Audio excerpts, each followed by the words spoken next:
If you're in pain when you crochet, then we need to talk. So I've noticed, particularly in the crocheters who sell their products, I'm going to have to quit my small business because I'm getting wrist pain. There's this theme or this idea that their business is not sustainable because their body will not be able to endure it for long. As a physiotherapist, have some knowledge that I can give and that I can share that might hopefully make crochet a little bit more sustainable for those who enjoy it and want to continue with it for a long time. Typically I crochet right here in this wee corner, and let me show you what that looks like. But what I'm noticing is the more I crochet, I'm starting to get pain through into my forearm and also in the base of my thumb, kind of a general aching up through the shoulder and the back of the neck, and I also intermittently get a headache. So let's problem solve this. Pain is our body's way of saying to us, hey mate, I'm not quite enjoying the way you're doing this, the position you're in, the alignment you're in. Right now it doesn't feel that good, so just letting you know, here's your warning signal, change position or try something different. And I think if we see it like that, as a less threatening pain, we are much more likely to want to continue crochet or to not feel like we have to give up the thing that we love because it hurts.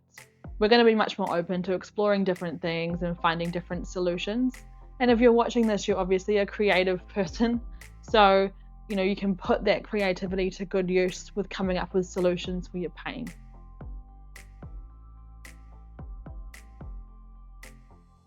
So typically I've got, one leg, two legs up on the couch. As you can see, this couch with my wee short legs, it's actually too deep for me, and that means my feet don't actually touch the ground.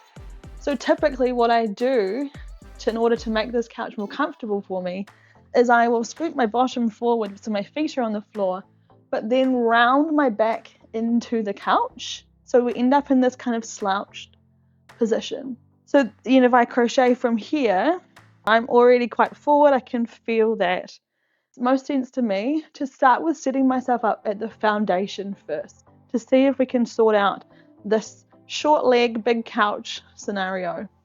So there's a couple of things you can try. So we've got a pillow behind the back that will automatically make it less deep, the couch. The other thing you can try is a step, just to raise the height of your feet. So you can see that just that change there means that I can sit up just a little bit taller and still be supported by the couch. So there's two tweaks. Now my preference is the cushion. That just feels a little bit more comfortable. We want to, where possible, be supported throughout the back. So you could sit like this, but you might maintain it for a little while, but over time you'll find you're coming back into this. So the more you can support your back, the better. Now I also have one of these, which is a lumbar roll. So that's another great option, but this just slots into that natural curvature of the spine and keeps me more upright. We've set up the legs, we've set up our foundation that the rest of our spine will stack upon. So now let's look at the pelvis and how that affects the rest of the spine going up. So with our pelvis, we can move it, we can change the curvature of the spine by changing our pelvis. Now often when we're on the couch, we tend to want to be in this posteriorly tilted position. So I always like to describe this as if you had two headlights on your hip bone. If each of these hip bones on the front here had headlights, we can tilt the headlights up or we can tilt them down with the way we move our pelvis. Ideally speaking, we want our headlights to keep facing straight ahead. So if we look at that in sitting, so I can tilt the headlights up and tilt the headlights down. And I want to be somewhere in the middle, and then I want to support that. I now am much more stacked with my trunk above my hips rather than having my trunk be behind my hips.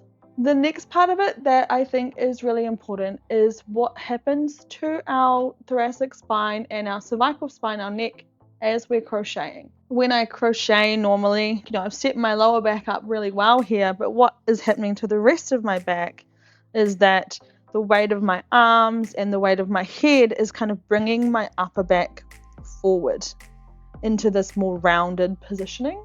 This is okay for a short period of time, but if we stay here too long, if you can imagine a tent pole that goes straight up and down with the guy ropes on either side, ideally you want equal tension on all the guy ropes. However, if we were to put, say, a weight on the top of the tent pole, maybe 7 kgs, and that would represent the head. So we've got this like heavy weight and we're just going to tip it slightly forward. Now those guy ropes on the back have to work really, really hard in order to hold the weight of that weight on top of the pole. So this is what our muscles are doing the whole time we are forward in this position. So we need to find a way and play around with a way of bringing everything up so that we are not putting that weight forward on the end of the tent pole. So some different ideas I've had around that. We have an abundance of boxes in our house. So let me just show you what I've come up with. So as I say, we have an abundance of boxes, and actually my daughter has sat on this one. So she likes to play in it. It's not as good as what it was, but what I've done is I've just cut out the curvature so that it can sit over my legs. So now, as you can see, the weight of my arms is being supported, and it's no longer on my shoulder muscles and my neck muscles to support the weight of my arms for a long duration, because they're now resting on the box. So from here, I can be crocheting and my arms are really supported, and this has actually reduced my pain quite a lot already. So just that small change. Now, obviously I realize this looks ridiculous, and I'm not saying you need to do this all the time, but it's if you could take the pain away for even 30% of the time, it's going to make a really big difference in like how you feel overall and how you feel about crochet in particular. So these things are worth trying. So maybe it's pillows that you stack, something like that. For me, I just find that this box just feels, I don't know, it feels cozy a little bit, and I quite like it, and already it feels a lot better in terms of my posture. But I still notice that I'm wanting to put my head down, and that's just because of where I'm looking. It's almost like I need what I'm looking at to be at eye level to keep the chin and the neck level. Since we have an abundance of boxes, I also came up with this idea here. So it's just another box that way that just sits on the top. So again, I'm going to support the weight of my arms on the box, and the weight of my wrists is now going to be supported by the top of the box here. So now I'm not holding my hands, and my head is level when I'm crocheting. So can you see that difference in my spine compared to that first picture? And just a couple of simple tweaks. Now actually for me, when I'm in this position, I have this experience with my pain where I can tell exactly what my body is asking for, because for me, as soon as I lift my arm off the box, I get pain, and as soon as I put it back down, the pain is off. So it's almost like my body is telling me exactly what it needs, and it wants me to support the weight through something else other than my muscles, because obviously over time your muscles get tired and they can't support you as much. So I realize this looks ridiculous, but it actually is quite comfortable for me, and I just wanted to give you some ideas of things you might have around your home that you can set up for yourself without needing it to be really, really expensive or having to buy lots more things. So as I say, it's not that any one position is wrong. It's more around the duration of time that we're spending in them, and how can we reduce the load that we're putting on our muscles and our tendons by supporting it with external structures. In the next video, I want to go through some different exercises that you can do, warm-up stretching type thing, and then follow that up in a further video with some strengthening.